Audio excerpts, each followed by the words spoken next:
Good morning. How are we doing today? How are you doing, Elizabeth? Are you excited today? I am.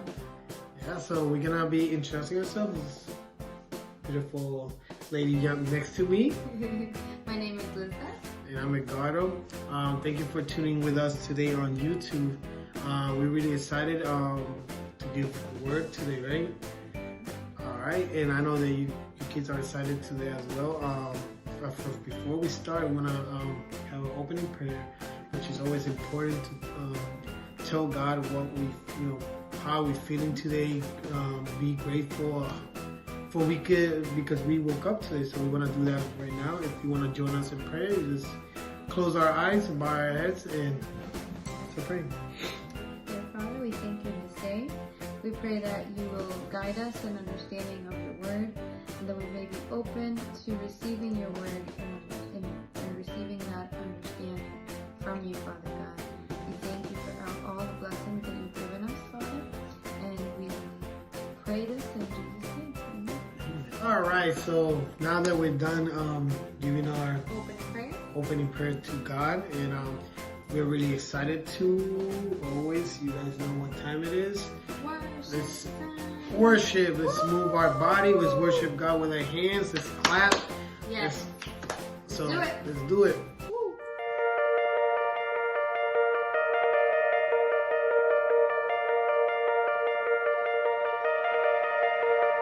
I've heard 1,000 stories of what they think you're like, but I've heard tender whispers of love in the dead of night, and you tell me that you're pleased and that I'm never alone. You're a good, good Father. It's who you are. It's who you are. It's who you are, and I'm loved by you. It's who I am. It's who I am. It's who I am.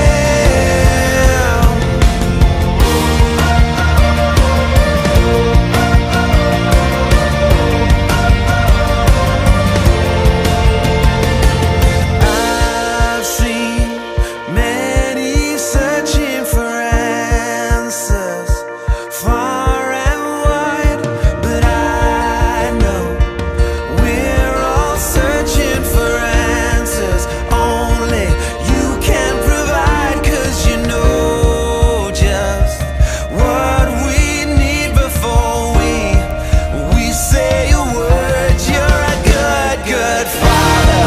It's who you are. It's who you are. It's who you are, and I'm loved by you. It's who I am. It's who I am. It's who I am. You're a good, good Father, and I'm loved by you. You are perfect in all of your ways. Perfect in all of your ways. You are perfect in all of your ways to us. You're a good, good Father. It's who you are. It's who you are. It's who you are, and I'm loved by you. It's who I am. It's who I am. It's who I am. You're a good, good Father. It's who you are. It's who you are. It's who you are, and I'm loved by you. It's who I am. It's who I am. It's who I am. You are perfect in all of your ways. You are perfect in all of your ways. You are perfect in all of your ways to us. You're a good, good Father. It's who you are. It's who you are. It's who you are.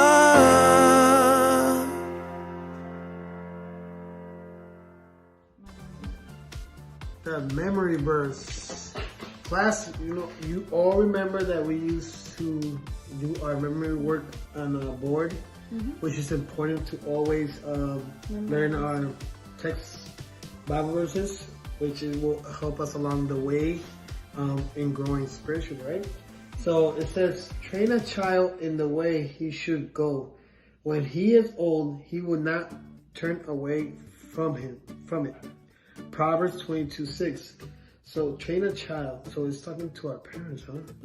So in this verse, you can see that God is telling our parents that to train us, right, in the way that we should learn. So when we get old, we will not turn away from it, right? So it's you can read it clearly there. You could also search it on your Bibles. You can search it on your Bible. I don't know. You think you can read it without having to, maybe like, if we all get it, like, all right. So, do you remember? Can you guess? Train a child in the way he should go. When he is old, he will not turn away from it. Yes, Proverbs 22:6. So that's science, so we can move on. All right. You can leave the promise. All right, so let's get it. Train a child in the way he should go. When he is old, he will not turn away from it. All right. Good job. 22:6. Good job, kids. Good job. Good job, kids. Hello. So we're back after worshiping. It's always so exciting, right? Always break up the sweat a little bit. But something that we want to do before we start class today is what we want to do today. We want to thank all of our fathers, our father figures. Today is Father's Day, as you know. Yes. And we just want to give a special shout out to all those. I think they deserve an applause. I know, right? Let's give a round of applause to our daddies, our grandparents, our uncles, our pastors, all the male figures out there that always able to, they're willing to guide us, to give us that courage, that wisdom. And I'm so excited. I thank you for being there for us, all those parents, dads, grandparents. I remember my time with my grandparents. It was always so awesome. They always teach you stuff like craft. Our granddaddies always are good in craft. Not only granddaddies, but even my grandmas, right? Right. Yeah, and we want to just give another round of applause for them. And today we'll be teaching about the parable of the prodigal son. Interesting. Prodigal son. So let's get to it, right? Yeah. Alrighty, kids. So we're going to be reading from the Word today about the parable of the prodigal son. So if you could please grab your Bibles or grab your tablets or phones, however you read the Word, and go to Luke 15, verse 11 through 32. All right. Let's start. I'll give them a couple of seconds so I can grab the Bible. Right.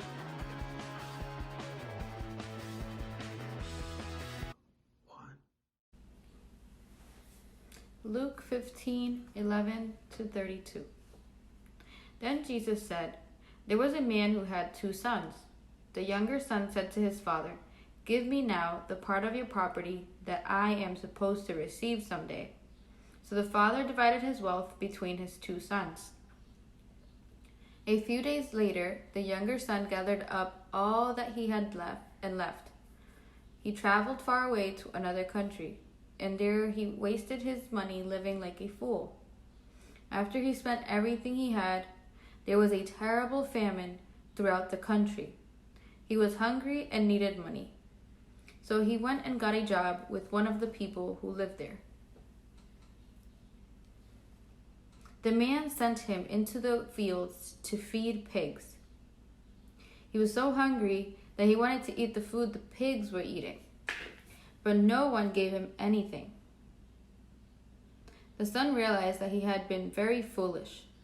He thought, All my father's hired workers have plenty of food, but here I am almost dead because I have nothing to eat. I will leave and go to my father. I will say to him, 'Father, I have sinned against God and have done wrong to you. I am no longer worthy to be called your son, but let me be like one of your hired workers.' So he left and went to his father. While the son was still a long way off, his father saw him coming and felt sorry for him. So he ran to him and hugged and kissed him. The son said, 'Father, I have sinned against God, and I have done wrong to you. I am no longer worthy to be called your son.' But the father said to his servants, 'Hurry, bring the best clothes and put them on him. Also put a ring on his finger and good sandals on his feet. And bring our best calf and kill it so that we can celebrate with plenty of eat. My son was dead, but now he is alive. He was lost, but now he is found.' So they began to have a party. The older son had been out in the fields. When he came near the house, he heard the sound of music and dancing. So he called to one of the servant boys and asked, 'What does all this mean?' The boy said, 'Your brother has come back, and your father killed the best calf to eat. He is happy because he has his son back safe and sound.' The older son was angry and would not go into the party. So his father went out and begged him to come in. But he said to his father, 'Look, for all these years I have worked like a slave for you. I have always done what you told me to do, and you never gave me even a young goat for a party with my friends. But then this son of yours comes home after wasting your money on prostitutes, and you kill the best calf for him?' His father said to him, 'Oh, my son, you are always with me, and everything I have is yours. But this was a day to be happy and celebrate. Your brother was dead, but now he is alive. He was lost, but now he is found.'"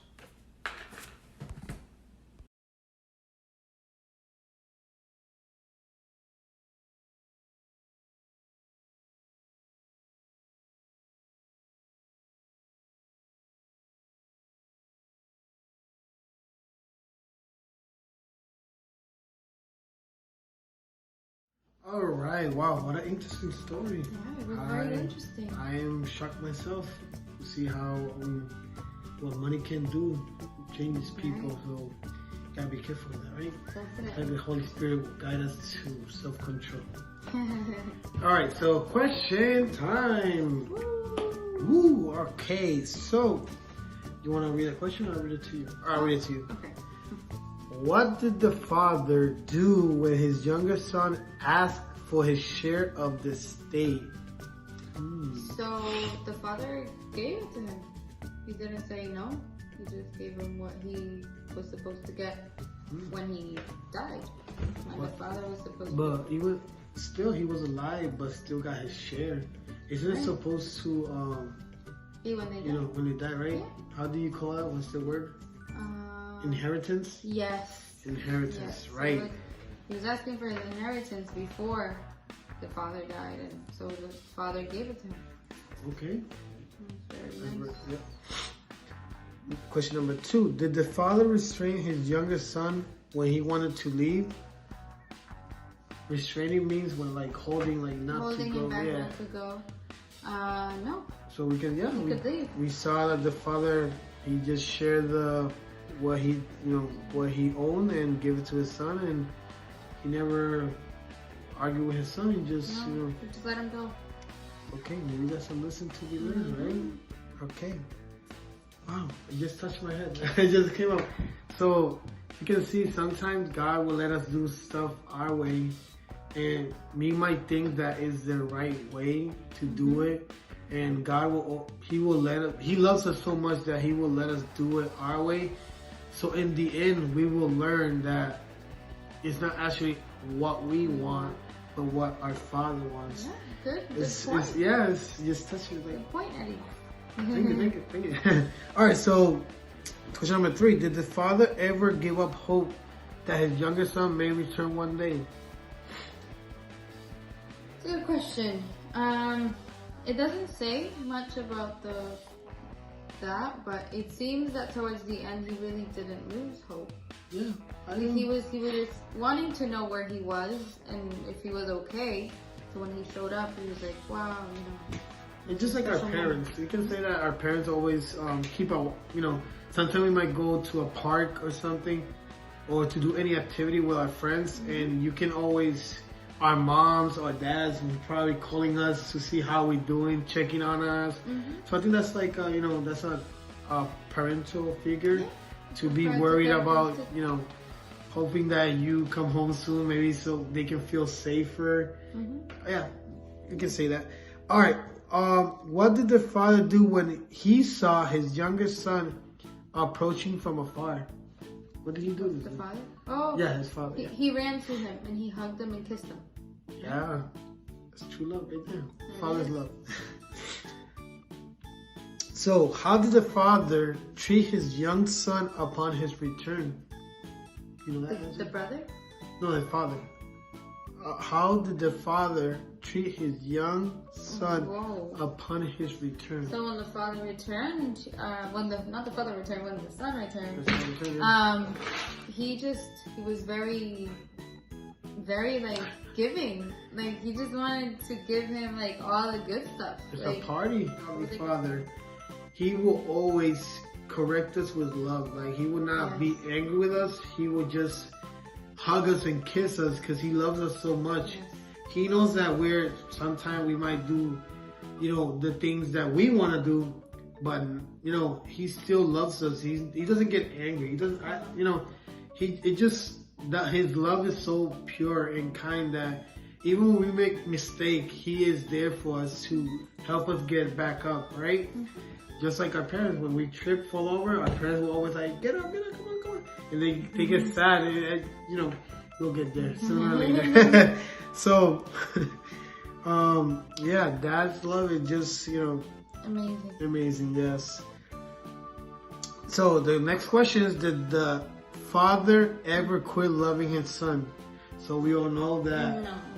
He loved both of them. He loved both the same, and he was so happy to see his son back. Like in the story saying that he was dead, but now he's alive. He was lost, but now he is found. Very powerful. Very, very powerful, yes. So how did the father treat the older son who felt that the younger son was getting special treatment? You want to answer it? Yeah, of course. So the father in this situation, he was demonstrating his oldest son who stayed home working for his father that it doesn't matter what we do or if we do something or extra work, it's not gonna get us more love. He already loves us as we are. Yes. So not working hard is gonna make us God or our Father love us more. Yeah. But us knowing His love, that we already are loved through Him and through Jesus, right? Yeah. And was something. Let me finish.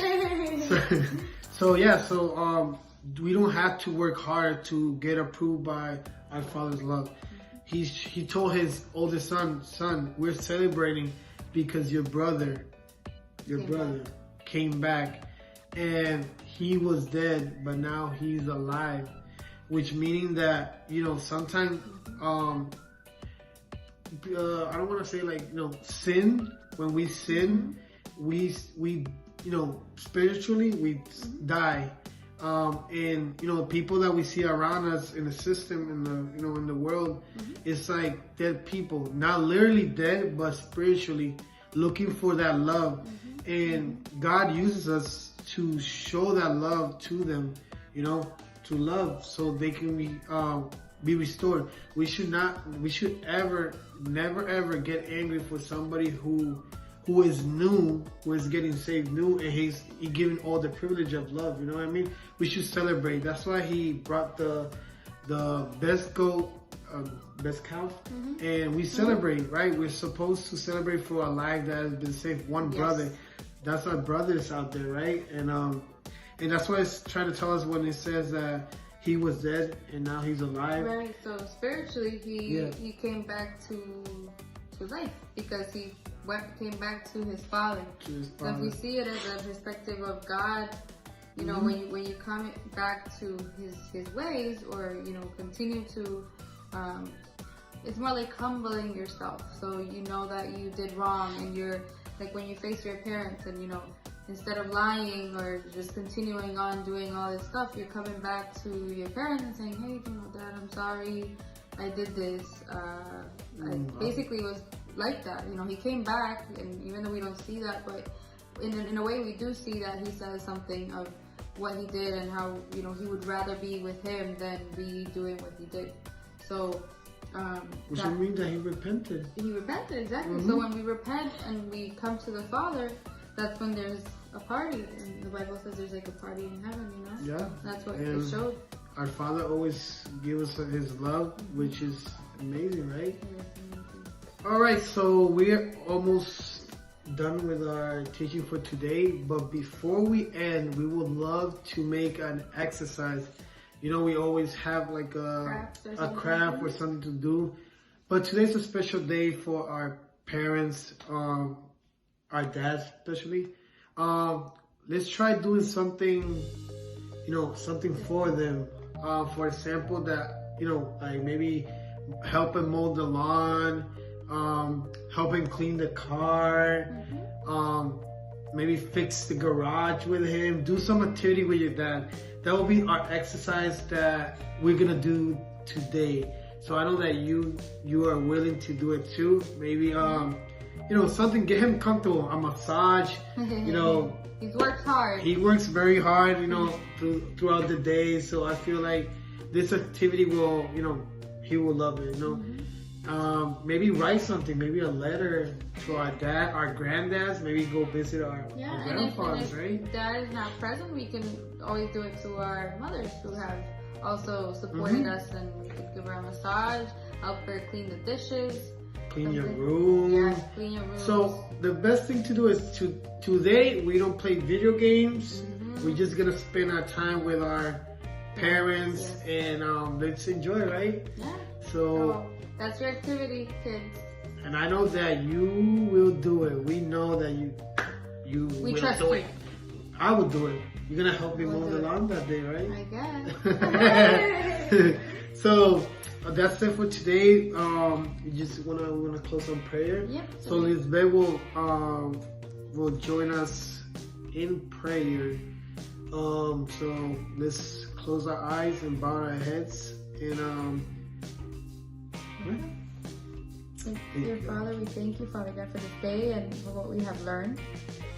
That we may continue to cherish it and treasure it in our hearts, so that when we continue to grow, we can remember those very wise words from that parable of the prodigal son. That we may continue to open our hearts, that you may continue to help us open our hearts to receive of what the teachers are teaching us, as well as what our parents are teaching us of the word, and that we will continue to learn.